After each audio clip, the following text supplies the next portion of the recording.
십자가 앞에서 은혜를 누리다 제목으로 함께 말씀 나누기 원합니다. 한 목사님께서 일반대학교에서 말씀을 전하셨습니다. 이신칭의, 십자가, 복음. 일반대학교니 얼마나 어려웠겠습니까? 열심히 설교하셨습니다. 그러자 한 학생이 이렇게 묻습니다. 도대체 어떻게 한 사람이 인류사의 전부를 대신해서 죽을 수 있고 또 그 대신한 사람이 우리 모두를 지옥에서 건질 수 있습니까? 어떻게 한 사람이 인류사의 전부를 구원할 수 있습니까? 받아들일 수 없습니다. 이건 도저히 나의 이성으로 받아들일 수 없습니다라고 물었습니다. 그러자 이 목사님께서 이렇게 대답합니다. 그 한 분은 인류사의 전체를 통틀어서 그보다 더 위대하시고 완전하신 분이다. 이 지구상의 모든 힘, 축복, 기쁨, 자원, 사람 모든 것을 다 동원해서도 그분 앞에서는 아무것도 아니다. 그러므로 이 한 분 예수를 받아들이고 이것을 믿음으로 인정하고 그리고 그분이 제공해 주신 놀라운 일이 당신의 일이 되면 좋겠습니다 라고 말씀하였습니다. 이 하나님께서 베풀어 주신 놀라운 일이 저와 성도님들의 일이 되길 간절히 소망합니다. 우리가 은혜를 누린다라는 이 말씀이 어떤 뜻입니까? 로마서 5장 17절에 이렇게 기록합니다. 한 사람의 범죄로 말미암아 사망이 그 한 사람을 통하여 왕노릇하였은즉 더욱 은혜와 의의 선물을 넘치게 받는 자들은 한 분 예수 그리스도를 통하여 생명 안에서 왕노릇하리로다. 아멘. 어떻게 한 분의 죽음이, 한 사람의 죽음이 우리 모두를 구원할 수 있습니까? 오늘 말씀에 이것을 받아들이는 믿음으로 의의 선물을 주신다 약속하십니다. 인류사에는 한 사람 아담으로 인해 실패하고 좌절하고 영원한 사망으로 몰락했습니다. 우리 모두는 그 영향 아래 놓이게 되었습니다. 그러나 감사하게도 한 분 예수 그리스도를 통해 의의 생명이 우리에게 전가되었다라고 했습니다. 의의 생명으로 우리 안에 왕노릇하는 축복이 주어졌습니다. 왕노릇. 이 생명을 받아들이는 자들은 왕노릇할 수 있습니다. 사랑하는 성도님, 은혜는 아는 데서 끝나지 않습니다. 왕노릇하는 자리로 나아가야 합니다. 그래서 우리에게 필요한 건 구원은 우리가 무엇을 더하는 것이 아니라 이 사실을 있는 그대로 믿는 것입니다. 믿음으로 받아들이는 것입니다. 아, 나도 왕노릇할 수 있구나. 내가 예수 그리스도로 말미암아 구원받은 자녀이구나. 왕노릇하는 자리로 인도해 주신 주님의 은혜를 받아들이는 것입니다. 이게 믿음입니다. 안타깝게도 여전히 십자가의 원리를 잘 이해하지 못해 은혜를 누리지 못하는 우리의 연약한 모습이 많습니다. 여기에 처음 신앙을 시작하는 분들이나 아니면 오랜 세월 신앙생활을 했던 우리 성도님이나 저도 마찬가지입니다. 이 은혜의 구원을 누리는 것 참 어렵습니다. 왜 그렇습니까? 이 은혜의 풍성함을 누리지 못하도록 막는 걸림돌이 있습니다. 두 가지만 살펴보겠습니다. 먼저는 이신칭의를 충분히 받아들이지 않는 것입니다. 이거는 우리의 의지가 담겨져 있습니다. 받아들이지 않는 겁니다. 이신칭의. 이전에 한 성도님, 이전 교회에서 한 성도님의 신앙생활이 떠올랐습니다. 그분은 신앙생활을 시작한 지 얼마 되지 않았고 그러나 교회 분위기, 교회 밥, 성도님들의 이 기쁨의 공동체 참 좋으셨던 것 같습니다. 열심히 교회 다니셨고 열심히 봉사하셨습니다. 근데 이분의 특징이 늘 헌금함 앞에서 허리를 숙여 90도로 인사를 하고 헌금을 조심스레하고 들어가셨습니다. 제가 늘 궁금한 거예요. 왜 그러실까? 그래서 한 번은 여쭤봤습니다. 성도님, 왜 이렇게 헌금함 앞에서 인사를 하십니까? 그분이 저에게 이렇게 말씀하셨습니다. 아니, 천국에 가게 해주신다는데 그 정도 차비는 내가 드려야죠. 차비. 저는 그분의 이 순수한 신앙이 얼마나 귀하고 아름다웠는지, 그러면서도 제 마음속에는 구원과 은혜의 개념을 받아들이는 것, 이거 여전히 어렵구나. 실은 목회자인 저도 어려운데 모두에게 다 어렵지 않을까? 우리 아이들에게도 어렵고 이런 의심을 가지고 살아간 시간이 참 많았지 않습니까? 참 길지 않습니까? 세상은 늘 공로와 또 어떻게 움직입니까? 인과응보로 움직입니다. 우리는 세상엔 공짜가 없다라는 교육을 받으며 살아왔습니다. 근데 주님이 아무것도 안 하고 이것을 믿기만 하면 생명이 주어진다라는 이 사실이 정말 어렵습니다. 그래서 우리는 로마서의 말씀을 끊임없이 묵상하고 기억해야 합니다. 이거를 받아들여야 합니다. 로마서 3장 28절입니다. 그러므로 사람이 의롭다 하심을 얻는 것은 율법의 행위에 있지 않고 믿음으로 되는 줄 우리가 인정하노라. 여기에서 인정은 내가 그렇게 생각합니다. 사도 바울이 확신에 차서 나의 생각은 이렇습니다. 믿음으로 말미암아 하나님이 은혜로 의롭다함을 여기게 하셨습니다. 받아들이는 거예요. 또 로마서 5장 2절입니다. 또한 그로 말미암아 우리가 믿음으로 서 있는 이 은혜에 들어감을 얻었으며 하나님의 영광을 바라고 즐거워하느니라. 아멘. 믿음으로 서 있는 이 은혜에 들어간 자들은 영광을 누릴 수 있다라고 말씀합니다. 생명의 왕노릇, 영광의 자리, 즐거움의 자리, 이 자리로 우리는 충분히 들어갈 수 있는데 받아들이지 않는 겁니다. 또 은혜 풍성함을 누리지 못하도록 막는 걸림돌, 또 다른 걸림돌은 무엇입니까? 바로 은혜를 충분히 이해하지 못한 태도입니다. 받아들이지 않는 것도 문제지만 이해를 하지 못하는 것도 어려움입니다. 실은 어떤 이들은 구원받았는데 왜 계속 죄를 짓습니까? 라고 묻지 않습니까? 또 우리 가운데 구원받았는데 지속되는 죄로 인해 은혜에 대한 오해가 생깁니다. 아니, 사망의 권세를 이기고 생명을 주셨다는데 왜 우리는 죄를 짓고, 왜 이 세상엔 여전히 죄악이 있고, 왜 여전히 세상은 어둡냐라는 질문을 합니다. 이 질문이 은혜에 대한 오해로 연결이 됩니다. 하지만 우리가 믿고 나면 무엇이 달라지는지 제대로 모르기 때문에 이 질문을 합니다. 실은 은혜의 복음을 여기까지만 알면 죄에 넘어지는 삶의 반복에서 벗어날 수가 없습니다. 은혜는 더 깊은 알미 필요합니다. C.S. 루이스가 영광의 무게라는 책에서 이렇게 말합니다. 바닷가 휴가를 약속받은 아이들이 있었다. 근데 엄청난 휴가가 약속이 되었는데도 그 사실을 모르고 진흙탕에서 진흙놀이만 하고 있는 아이들의 모습과 같다. 우리가 하늘의 기쁨을 거의 상상조차 하지 못하고 진흙놀이만 하는 아이들과 같다라고 말합니다. 쉽게 말하자면 이렇습니다. 오늘 찬양도 하와이풍 또 보사노바 풍인데 예를 들자면 온 가족이 꿈에 그리던 하와이 여행을 계획한 겁니다. 에메랄드빛 와이키키 해변가, 새우 요리, 풍성한 열대 과일, 파인애플 주스, 엄청난 풍경들이 장대한 장면들, 그림들이 기다리고 있는데 이 아이가 숙소에 유튜브 뽀로로 영상만 보면 컵라면 먹겠다고 하는 것과 똑같은 겁니다. 바다가 기다리고 있는데 누리지 못하는 모습, 이 모습이 C.S. 루이스가 지적하는 모습입니다. 이미 우리는 다 알고 복음을 다 들었고 믿음을 인정했는데도 여전히 누림의 자리로 못 나가는 이유가 뭐냐? 안 받아들인다는 겁니다. 그리고 잘 이해를 하지 못한다는 사실입니다. 계속해서 C.S. 루이스가 긴 글입니다. 함께 제가 읽어드리겠습니다. 우리의 욕망은 너무 강한 것이 아니라 오히려 너무 약하다. 우리는 돈, 술, 명예, 야망 따위로 장난하며 시간을 보내다가 무한한 기쁨이 우리 앞에 차려져 있어도 받아들이지 못한다. 우리는 진흙탕에 너무 쉽게 만족하는 피조물이다. 하나님께서 하늘의 영광과 은혜 만찬을 준비하셨는데 우리는 여전히 세상의 작은 쾌락과 만족을 붙잡고 살아간다.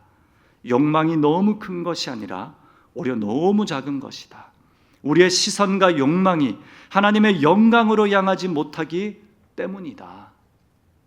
사랑하는 성도님, 우리의 욕망이 큰 것이 아니라 너무 작습니다. 현대인들의 진흙탕은 무엇입니까? 그리고 사랑하는 동력자들의 우리의 진흙탕은 어디에 있습니까? 작은 쾌락 때문에 이 엄청난 잔치가 마련되어 준비가 다 되었는데도 들어가지 못하는 그 진흙탕을 우리는 점검해야 합니다. 왜 그럴까? 나의 작은 의심, 나의 작은 불편함, 이신칭으로 온전히 받아들이지 못한 의심, 또 나의 삶의 습관적인 잘못들, 또 죄악으로 인한 은혜를 온전히 이해하지 못한 태도, 이 모든 것들 우리는 점검해야 됩니다. 그래서 사랑하는 성도님들과 함께 우리의 시선과 소망이 은혜를 풍성히 누리도록 모든 것을 제공해 주시는 주님께로 향하길 다시 간절히 소망합니다. 우리의 모든 삶의 원리가 예수 그리스도이길 간절히 소망합니다. 우리 오늘 이 시간에 은혜를 더 풍성하게 누리기 위한 그 방법을 함께 나누기 원합니다. 은혜를 더 풍성하게 누리려면 무엇이 필요합니까? 먼저 첫 번째, 믿음을 더욱 굳건히 하는 삶입니다. 믿음. 오늘 로마서 3장 28절 다시 한번 읽어드리겠습니다. 그러므로 사람이 의롭다 하심을 얻는 것은 율법의 행위에 있지 않고 믿음으로 되는 줄 우리가 인정하노라. 아멘. 믿음으로 되는 줄 인정한다. 여기에서 믿음이란 그리스도 안에서 나에게 일어난 일을 인정하는 행위입니다. 믿음은 이렇게 단순합니다. 주님이 나의 삶에 이루신 모든 것들을 인정하는 겁니다. 그러므로 우리가 믿는다는 건 엄청난 사건이 됩니다. 믿음은 주님이 행하신 일을 인정하는 건데, 주님이 어떤 일을 행하셨습니까? 연합을 이루셨습니다.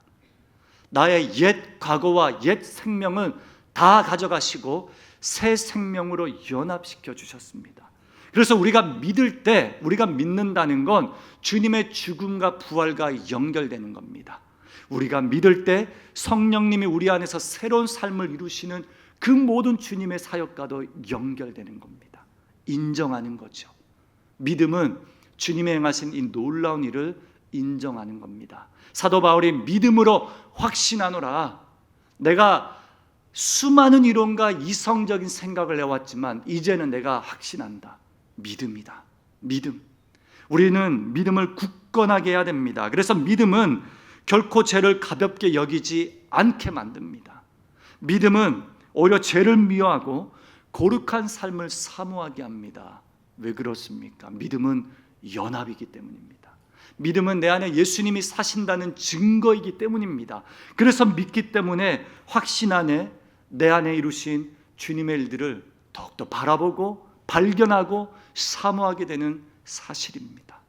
두 번째로 마지막입니다. 은혜를 더 풍성하게 누리기 위해서는 이 단어에 한번 좀 주목해 보십시오. 이신칭의를 날마다 훈련하며 그 은혜를 누리는 것이다. 함께 따라해 볼까요? 훈련하고 그 은혜를 누리는 것이다. 믿음에서 믿음으로라는 책에서 이렇게 말합니다. 계속해서 이신칭의를 연습해라. 저는 이 문장에 너무 큰 감동을 받았습니다. 이신칭의를 계속해서 훈련해라. 이 훈련이라는 게 무슨 뜻일까? 연습은 어떤 뜻일까? 우리에게 의식화되고 체질화될 때까지, 우리의 삶의 가치와 자아상이 달라질 때까지 이신칭의를 계속 끊임없이 추구하고 노력하고 연습하고 쫓아가라는 것입니다. 하나님이 나를 자녀 삼아 주셨다. 이 사실을 연습하라는 겁니다. 하나님이 나의 모든 죄를 가져가 주셨고 생명을 주셨다라는 이 진리의 복음을 내 안에서 끊임없이 작동될 수 있는 은혜 안에 나아가라는 겁니다. 이제 구원받았으니까 열심히 살자, 그렇게 결심한다고 되는 문제가 아닙니다. 구원은, 은혜는 우리가 믿음 안에서 자라야 진정으로 영적으로 성장할 수 있습니다. 영적 성장은 은혜 안에서만 이루어지는 겁니다. 그래서 은혜는 단순히 아는 지식이 아니라 반복적으로 체험하는 겁니다. 이신칭의 교리는 그냥 단순히 아는 것을 넘어 받아들이는 겁니다. 받아들인 이 진리를 누려야 합니다. 그래야지 우리가 영적으로 성장합니다. 우리는 믿음으로 구원을 받고도 율법과 공로주의에 빠지지 않기 위해서 많이 누리시길 바랍니다. 사랑하는 성도님, 우리가 해운대 살면서 누릴 수 있는 가장 큰 특권과 혜택은 무엇입니까? 네, 뭘까요? 바다입니다. 바다, 앞바다, 뒷바다, 해수욕장, 일강 해수욕장, 송정 해수욕장, 모래, 바람, 구름, 이 선선한 바람들, 이 모든 것을 우리가 누릴 수 있는 특권이 있습니다. 어떤 사람들은 이곳을 보기 위해 기차표를 예매하고 어떤 사람들은 비행기까지 타고 옵니다. 관광객들은 수많은 시간들을 할애하고 숙소를 잡고 식당을 예약하고 바다 앞에서 열심히 놉니다. 그 해운대 앞바다에 데크가 있지 않습니까? 저희는 아무 때나 갈 수 있잖아요. 근데 관광객들은 돈을 주고 몇백만 원 투자해서 오는 겁니다. 그리고 데크에 앉아서 뭐 합니까? 불닭볶음면 먹고 주스 마시고 그런 겁니다. 사랑하는 성도님, 우리가 이 바다를 누리면 누릴수록 해운대를 더 사랑할 수 있습니다. 혹시나 우리 성도님들 가운데 바다 냄새 진짜 싫다, 모래 너무 싫다, 난 해운대 별로 안 좋아해, 관광객들 안 왔으면 좋겠어, 이런 분들 계신다면 회개해야 됩니다. 우리는 해운대를 살아가며 누릴 수 있는 특권이 그저 주어졌습니다. 근데 해운대를 누리면 누릴수록 해운대를 사랑하게 됩니다. 바다도 사랑하게 됩니다. 그래서 어떻게 됩니까? 해운대를 지키고 싶습니다. 쓰레기가 있으면 줍고 싶습니다. 그리고 관광객들이 행복하면 좋겠습니다. 얼마나 고맙습니까? 해운대가 관광지대 아시아권 1순위 도시가 됐다라는 그 기사가 어느 정도 팩트가 되는지는 모르겠지만 사실이라면 얼마나 감사합니까? 또 우리 주민들이 더 친절하게 이분들을 대하면 좋겠습니다. 저는 해운대를 그렇게 아끼다 보니 더 사랑하게 됩니다. 실은 바다를 누리고 해운대를 누리는 건 이런 가치, 이런 은혜가 있습니다. 우리 사랑하는 우리 많은 성도님들이 이제 또 셀 목장 모임이 개강했습니다. 셀원들과 함께 해운대를 좀 누리시면 좋겠습니다. 우리 비치 체어 들고 가셔서 앞바다에 아이들 풀어놓고, 산목장에서는 그렇게 또 합니다. 풀어놓고 치킨도 시켜 먹고 쓰레기는 잘 줍고, 그리고 아이들과 함께 맨발 걷기도 하시고, 그렇게 풍성한 은혜 누리시다가 우리 성도님 한번 바다에 빠뜨리기도 하시고, 그렇게 바다를 누리며 살아가는 우리 공동체, 그런 해운대 주민들이 되면 좋겠다. 실은 C.S. 루이스가 이신칭의 복음을 가장 깊게 누릴 수 있는 은혜 장소가 어디냐라고 묻습니다. 예배 그리고 공동체다라고 합니다. 우리 이제 셀 개강합니다. 공동체 안에서 이 은혜를 가장 깊게 누릴 수 있는 장소라는 확신과 믿음으로 나아가면 좋겠습니다. 함께 울고 함께 웃으며 은혜 복음을 나누고 기도를 나눌 때 공동체는 여호와의 은혜를 누릴 수 있는 가장 가까운 특권이 될 수 있습니다. 마무리하겠습니다. 필립 얀시 목사님이 놀란 하나님의 은혜라는 책에서 이렇게 말합니다. 하나님의 은혜는 공로 없는 자들을 위한 잔치입니다. 그러나 우리는 죄책감이나 자기 의에 붙들려 굶주림채 살아갑니다. 하나님은 이미 잔치를 다 베풀어 주셨는데 공로주의 때문에, 이런 아직까지 은혜를 제대로 받아들이지 않는 우리의 연약함 때문에 우리는 늘 입장할 자격이 없다는 죄책감으로 어떻게 살아갑니까? 굶주림채 살아갑니다. 늘 결핍이 있는 거예요. 요한복음 10장 10절에 풍성히 주기 위하여 은혜를 주셨다라고 합니다. 우리의 삶은 이 풍성함을 먼저 맛봐야 이제는 은혜의 삶을 살아갈 수 있습니다. 풍성한 삶의 시작은 어디에서 옵니까? 은혜, 믿음입니다. 그리고 이 사실을 누려야지만 우리는 풍성하게 살아갈 수 있습니다. 탕자의 비유 기억하시죠? 아버지는 모든 잔치를 마련해 주셨습니다. 큰아들은 어떻게 보면 늘 잔치 한복판에 살고 있었습니다. 그러나 스스로 종으로 자신을 여기고 아버지를 원망하는 자리에 서게 됩니다. 근데 둘째 아들은 어떻습니까? 모든 것을 방탕하게 살고 탈진하고 다 투자하고 그렇게 살아내다가 실패하고 망가진 상태로 들어옵니다. 그리고 아버지가 제공해 주신 잔치를 누리며 풍성한 삶을 살아갑니다. 문제는 은혜가 부족한 것이 아닙니다. 은혜가 사라진 것도 아닙니다. 다만 은혜를 누리지 못하거나 은혜를 제대로 이해하지 못해서 이 잔치 안으로 들어가지 못한 것입니다. 사랑하는 성도님들께 이렇게 권면합니다. 교회는 은혜 만찬을 세상 한복판으로 드러내는 잔치와 같은 터전입니다. 이곳에서 예배와 찬양과 경배와 기도와 회심과 하나님이 부어주신 말씀으로 그 잔치 한복판으로 들어가야 합니다. 그리고 은혜의 잔치는 이미 마련되어 있고 들어가서 먹기만 하면 됩니다. 이게 믿음이고 이것을 누리는 삶입니다. 먹기만 하면 됩니다. 마음껏 누리십시오. 풍성함이 있어야 섬김의 자리로 나아갈 수 있습니다. 이 누림의 신앙이, 또한 이 은혜의 만찬이 얼마나 복되고 기쁜지 사랑하는 성도님들을 통해 우리 이웃들에게, 지역사회와 우리 수많은 주님을 알지 못하는 영혼들에게도 아름답게 선포되고 전파되기를 주님의 이름으로 축복합니다. 우리 한 주간 은혜를 많이 누리시길 바랍니다. 모든 순간 은혜를 누리십시오. 오늘 찬양도 누림의 리듬 아닙니까? 우리 밝은 찬송, 찬양 들으시며 은혜 안에 하나님과 함께 춤추시며 살아가는 한 주가 되길 주님의 이름으로 축복합니다. 풍성한 삶으로 가득 넘칠 때 우리 안에 희락이 회복되고 우리 안에 영적 성장이 나타나리라 믿습니다. 함께 기도하겠습니다.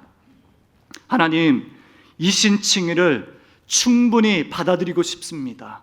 이 은혜의 복음을 나의 복음으로 완전히 믿고 싶습니다. 하나님, 예수님께서 부어주신 생명 안에서 왕노릇하는 것이 무엇인지 경험하고 싶습니다.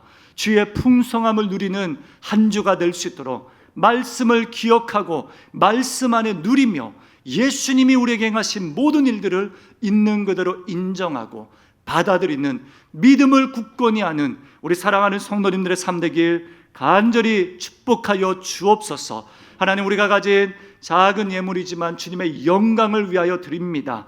하나님의 나라가 확장되는 그 일로 주님, 이 영적 잔치로 초대할 수 있는 열방을 구원하는 일로 이 예물이 사용되길 간절히 바랍니다. 경제적으로 어려운 시기를 지나고 있는 모든 성도님들의 삶에 안정과 평강을 채워주시고 속히 회복되는 은혜가 있길 바랍니다. 사랑하는 한우들 침상과 그 병을 하나님 고쳐주시고 친히 안수하시사 하나님 나음을 입었노라 선포하여 주시길 간절히 바랍니다. 특별히 슬픔을 당한 가족이 있습니다. 하나님 위로하시고 귀한 가정에 하늘의 평강으로 채워주시사 부활 소망과 인내와 그 사랑의 수고를 기억해 주시는 하나님의 위로가 넘쳐나는 오늘 위로 예배, 입간 예배와 또 내일 발인 예배가 되길 간절히 바랍니다.